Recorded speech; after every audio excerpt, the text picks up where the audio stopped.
بسم اللہ الرحمن الرحیم۔ السلام علیکم اسٹوڈنٹس، آپ کو مکمالی اردو چینل پر خوش آمدید۔ اسٹوڈنٹس، ہم جماعت ناہم کی اردو کی نئی ماڈل درسی کتاب مکمل طور پر پڑھ چکے ہیں، اور اب ہم نے اس بک میں سے آپ کے لیے مکمل فیڈرل بورڈ کے پیپر پیٹرن پر ٹیسٹ تیار کیے ہیں، اور آج کل ہم اپنے ان ٹیسٹ کی پڑھائی کر رہے ہیں۔ تو آج ہم ٹیسٹ نمبر 3 کا جو حصہ سوم ہے وہ پڑھیں گے، اور حصہ سوم جو ہے وہ کل نمبر 26 کا ہوتا ہے۔ یہ تمام ٹیسٹ آپ کے فیڈرل بورڈ کے جو لیٹسٹ پیپر پیٹرن ہے اس پر بنائے گئے ہیں، تو آپ ان کو اچھی طرح سے گھر میں سولو کیجئے، اچھی طرح سے اپنے فیڈرل بورڈ کے پیپر کی تیاری کیجئے۔ تو حصہ سوم جو ہے وہ سوال نمبر 3 سے شروع ہوتا ہے، جو کہ کسی پیراگراف یا عبارت کی تشریح پر مبنی ہوتا ہے، اور یہ سوال پورے 5 نمبر کا ہوتا ہے۔ آپ نے اس میں آپ کے لیے چوائس دی گئی ہوتی ہے، ٹھیک ہے۔ اس سوال نمبر 3 میں آپ کو 2 عبارتیں یا 2 پیراگراف دیے ہوئے ہوتے ہیں۔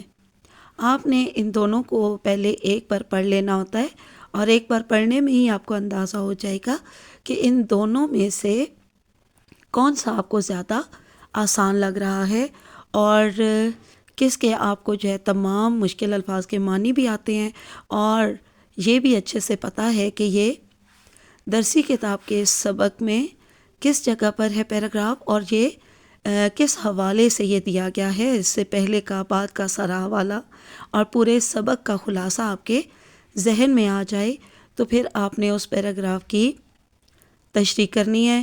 اس سوال کو اٹیمپٹ کرنے کے لیے آپ کو 2 صفحات دیے گئے ہوتے ہیں، تو آپ نے اچھی طرح سے تفصیلی تشریح لکھنی ہوتی ہے، ٹھیک ہے۔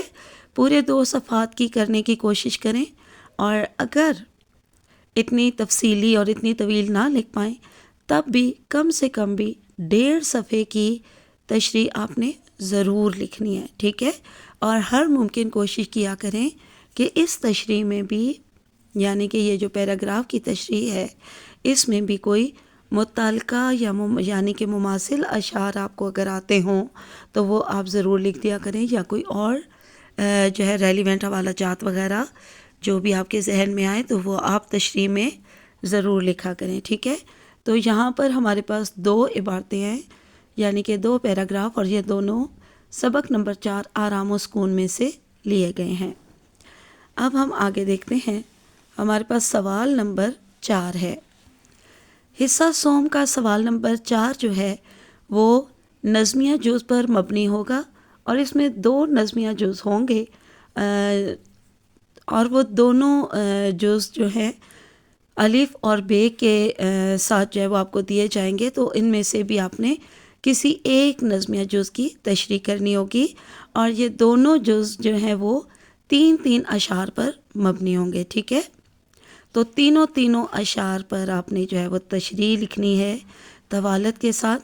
یہ والا نظمیہ جز کی تشریح والا جو سوال نمبر 4 ہے یہ بھی 5 نمبر کا ہوگا، اور آپ کو یہاں پر جو یہ نظمیہ جز دیے گئے ہیں یہ نظم نمبر 3 جاوید کے نام سے لیے گئے ہیں، اور اس نظم جاوید کے نام کے شاعر ہیں علامہ اقبال۔ تو یہ آپ نے دیکھیے پہلا جو آپ کو دیا گیا ہے یہاں پہ 1 2 3 اشعار ہیں، اور پھر آ گیا یعنی کہ یا تو اس اوپر والے 3 اشعار کے جز کی تشریح کریں، یا پھر جو نیچے آپ کو جز دیا گیا ہے، تو کیونکہ ہماری درسی کتاب میں نظم جاوید کے نام جو ہے وہ 5 اشعار پر ہے، تو اس لیے یہاں پہ پہلا جو بند بنایا گیا ہے وہ 3 اشعار پر ہے، اور جو دوسرا بند بنایا گیا ہے وہ 2 اشعار پر ہے۔ لیکن آپ کو کیونکہ فیڈرل بورڈ کے پیپر میں کسی ایک نظم میں سے تو نہیں دیا جائے گا نا، تو ایک اگر نظم نمبر 3 جاوید کے نام سے دیا جائے گا تو اس میں لازمی 3 ہی اشعار دیے جائیں گے، اور دوسرا جو آپ کو دیا جائے گا آپشن میں وہ کسی دوسری نظم سے 3 ہی اشعار پر مبنی بند دیا جائے گا، ٹھیک ہے۔ تو یہاں پر یہ 5 ہے، تو اس لیے 5 اشعار پر بنایا ہے ایک ہی نظم پہ، تو آپ نے 5 اشعار کی بہت اچھی طرح سے تشریح یاد کرنی ہے۔ آپ ان تینوں میں سے کوئی ایک شعر اس کے ساتھ ملا کر اس کو بھی 3 ہی اشعار پر مبنی بند بنا کے تو آپ نے اس کی بھی تشریح یاد کرنی ہے، ٹھیک ہے، اور اپنے آپ کو ٹیسٹ دینا ہے آپ نے. تو بہت اچھی طرح سے آپ نے یہ تشریح یاد کرنی ہے، صحیح تفصیلی تشریح ہو. تشریح لکھتے ہوئے آپ نے کیا طریقہ کار اختیار کرنا ہوتا ہے. تو جب پیپر میں آپ کو جو بھی بند دیا ہوتا ہے نا، 2 جو بند دیے ہوتے ہیں نا، تو آپ نے دونوں کو پہلے پڑھ کر دیکھ لینا ہے کہ ان میں سے کون سا آپ کو ذرا زیادہ آسان اور زیادہ اچھی طرح سے لکھنے کے لیے ایزی فیل ہو رہا ہے. تو آپ نے کیا کرنا ہے، ان میں سے وہ والا ایک آپ نے بند جو ہے وہ لے لینا ہے. تو سب سے پہلے اپنی ای شیٹ پر یعنی جوابی کاپی پر آپ نے پورے بند کا، جیسے کہ یہ پہلے شعر کے پہلے 2 الفاظ لے لینے ہیں. اوپر پہلے آپ ہیڈنگ دیں گے بند، ٹھیک ہے. بند کے بعد آپ نے کالن کی جو ہے وہ علامت لگانی ہوگی. کون سی؟ یہ 2 ڈاٹ، یعنی کہ اس کو اردو میں رابطہ کی علامت کہتے ہیں اور انگلش میں کالن. تو آپ نے کیا کرنا ہے، بند کی ہیڈنگ کے بعد آپ نے رابطہ کی علامت لگانی ہے، اور اس کے بعد آپ نے کیا کرنا ہے، پہلے 2 الفاظ میرا طریق لے لیں، یہ لکھیے گا، اس کے بعد ڈاٹ جو ہے وہ مارک کر دیں، اور آخری 2 الفاظ جو ہے وہ تیسرے آخری شعر کے جو آخری 2 الفاظ ہوں گے، کلام پیدا کر، اس طرح سے وہ 3 آخر میں لکھ دیں. یعنی ایک ہی لائن میں آپ نے ڈاٹڈ فارم میں بند جو ہے وہ لکھ دینا ہے. دوسری ہیڈنگ آپ کون سی دیں گے؟ مفہوم، ٹھیک ہے. حوالہ نظم لکھنے کی ضرورت نہیں ہے. اس کے بعد آپ نے مفہوم کی ہیڈنگ دینی ہے.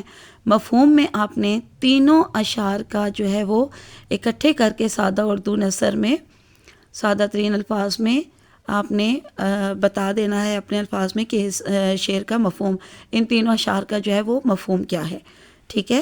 اور اس کے بعد پھر آپ نے تیسری جو ہیڈنگ دینی ہے، مفہوم کے بعد بھی آپ نے کالن کی یعنی رابطہ کی علامتی لگانی ہے. اس کے بعد تیسری آپ نے ہیڈنگ دینی ہے تشریح.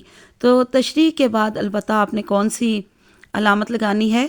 تفصیلیہ کی علامت، جو کہ ایسے ہوگی. تو آپ نے تفصیلیہ کی علامت لگانی ہے تشریح کے بعد، اور پھر آپ نے تشریح صحیح تفصیلی لکھنی ہے. اور تشریح میں حوالہ جاتی اشعار یعنی کہ مماثل اشعار بند، کیونکہ 3 اشعار پر مبنی ہے، اور ایک شعر کی تشریح میں آپ کو بولتی ہوں کہ آپ 3 جوابی اشعار یعنی کہ مماثل اشعار لکھا کریں. تو جب آپ کے پاس 3 اشعار کا بند آ جائے گا تو لازمی بات ہے کہ آپ نے ہر ممکن کوشش کرنی ہے کہ 5 سے 6 یا 6 سے 7 مماثل اشعار اپنی تشریح میں ضرور لکھیں، ٹھیک ہے. اور اگر نہیں آتے تب بھی کم سے کم 4 سے 5 تو آپ نے لازمی لکھنے ہیں. یہ بہت ہی اچھا امپریشن دیں گے اور آپ کے انشاءاللہ فل مارکس آئیں گے 5/5، ٹھیک ہے. اس کے بعد حصہ سوم میں سوال نمبر 5 آتا ہے، جو کہ غزلیہ جز کی تشریح پر مبنی ہوتا ہے، اور یہ بھی 5 نمبر کا ہوتا ہے. یہاں پر ہمارے پاس غزل نمبر 3 ہے جو کہ ناصر کاظمی نے لکھی ہے، اور غزلیہ جز جو ہے وہ ہمیشہ 2 اشعار کے بند پر دیا جاتا ہے. تو یہاں پر دیکھیے یہ پہلا جز ہے، اس کے بھی یہ 2 اشعار ہیں، اور یہ دوسرا جز ہے، اس کے بھی 2 اشعار ہیں. تو آپ نے یا اس بند کی کرنی ہے اور یا اس کی کرنی ہے. لیکن ابھی اپنی جگہ اپنے آپ کو ٹیسٹ دیتے ہوئے آپ پورا سالو کیجیے گا. اس میں آپ نے خود کو چوائس نہیں دینی ہے، ٹھیک ہے. پوری غزل، پوری نظم آپ یاد کریں اور پورے تمام اشعار کی تشریح لکھیے، ٹھیک ہے. اور وہی طریقہ کار، کیونکہ غزل کا کوئی نام نہیں ہوتا. یہ نہ ہو بیٹے کہ آپ جو ہے وہ غزل کا نام کوئی لکھ رہے ہوں، غزل کا کوئی نام نہیں ہوتا. کچھ بچے جو ہے وہ غزل کا نام ہیڈنگ دے کے تو آگے جو غزل کا پہلا مصرع ہوتا ہے اس کو اس کے نام کے طور پر لکھ دیتے ہیں، تو وہ بالکل غلط ہے. آپ نے اس کو کیسے کرنا ہے؟ سب سے پہلے آپ لکھیں گے، بند کی ہیڈنگ دیں گے، اور اسی طرح سے کالن کی علامت کے بعد آپ نے پہلے 2 الفاظ، پھر ڈاٹس، اور اس کے بعد آخری 2 الفاظ لکھ دینے ہیں. اس کے بعد آپ نے مفہوم کی ہیڈنگ دینی ہے، اس کے بعد کالن کی علامت یعنی رابطہ کی، اور پھر آپ نے دونوں اشعار کا جو ہے مفہوم اکٹھے کر کے سادہ اردو نثر میں لکھ دینا ہے. اور اس کے بعد آپ نے تشریح کی ہیڈنگ دینی ہے، اور اسی طرح تشریح کے بعد جو ہے تفصیلیہ کی علامت لگانی ہے اور صحیح تفصیلی تشریح کرنی ہے. اس میں بھی آپ نے مماثل اشعار، کیونکہ یہ 2 اشعار کا بند ہے، تو اس میں بھی 4 سے 5 جو ہے وہ مماثل اشعار آپ ضرور لکھیے گا، ٹھیک ہے. یہاں پہ میں نے آپ کو 6-7 کہا تھا، کیونکہ یہ 3 اشعار ہیں، تو 5 سے 7 یا 6-7 ضرور لکھیں. اور یہاں پہ 2 اشعار کا بند ہے، تو آپ جو ہے وہ 4-5 مماثل اشعار ضرور لکھیے اور صحیح تفصیلی تشریح کریں. ان دونوں سوالات کے لیے آپ کو جو ہے 2 صفحات دیے گئے ہوتے ہیں، تو آپ نے پورے دونوں صفحات کی تشریح لکھنے کی کوشش کرنی ہے. اور اگر ریلیونٹ نہیں آ رہی تو زیادہ خود سے کوئی جو ہے ارریلیونٹ باتیں نہیں لکھنی، اور نہ ہی کوشش کرنی ہے کہ ایک ہی بات کی بار بار دہرائی ہو رہی ہو، اس کا امپریشن اچھا نہیں جاتا اور مارکس کٹنگ ہو جاتے ہیں. ٹھیک ہے. اچھا، اس کے بعد آپ کے پاس سوال نمبر 6 ہوتا ہے. تو وہ جو ہے وہ 3 ٹاپکس میں سے کوئی سے 2 ٹاپکس پر آپ کو سوال دیا جائے گا، یعنی کہ رودات، آبیتی اور یادداشت. تو ان تینوں میں سے کوئی سے 2 عنوانات پر آپ کے پاس سوال ہوں گے اور ان کے درمیان یا لکھا ہوگا، یعنی کہ آپ کے پاس اس سوال میں، سوال نمبر 6 میں آپشن ہوگا، یعنی انتخاب کا حق ہوگا کہ دونوں میں سے جو آپ کو زیادہ اچھی طرح سے آتا ہے وہ سوال آپ اٹیمپٹ کریں، اور یہ 6 نمبر کا ہوگا. ٹھیک ہے. تو یہاں پر دیا گیا ہے کسی ادبی محفل میں شرکت کی رودات لکھیں. تو آپ کو میں نے کہا تھا کہ ویسے زیادہ آپ نے سفر نامے تیار کرنے ہیں، یعنی سفری روداتیں، لیکن اس کے علاوہ بھی اگر آپ کو کوئی عنوان دیا جائے تو رودات لکھنی آپ کو آنی چاہیے. تو آپ کی جو اپنی گرامر کی بک ہے اس میں جتنی روداتیں دی گئی ہیں آپ کو تو وہ ساری تیار کریں، اور اس کے علاوہ زیادہ جو ہے فوکس آپ نے سفری روداتوں پہ کرنا ہے. تو یہاں پہ دوسرا یا کے ساتھ میں نے آپشن لکھا ہے، زندگی کے پرمسرت دن کی یادداشت تحریر کریں. تو اچھی طرح سے آنی چاہیے آپ کو. ٹھیک ہے. آگے سوال نمبر 7 ہے، 2 دوستوں کے درمیان آزادی کشمیر کے موضوع پر مکالمہ لکھیں. پچھلے ٹیسٹ میں میں نے آپ کو کالم دیا تھا کہ پست معیار تعلیم پر کالم تحریر کریں. تو یہاں پر میں نے اس کے ساتھ دوسرا سوال نہیں لکھا کیونکہ اس میں آپ کو چوائس نہیں ملے گی.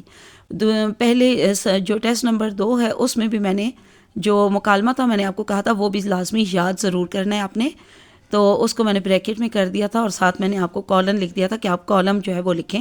تو یہاں پہ کالم نہیں آپ کو دیا، آپ نے یہاں پہ مکالمہ ہی لکھنا ہے، اور یہ آپ کو 5 نمبر کا سوال دیا جائے گا.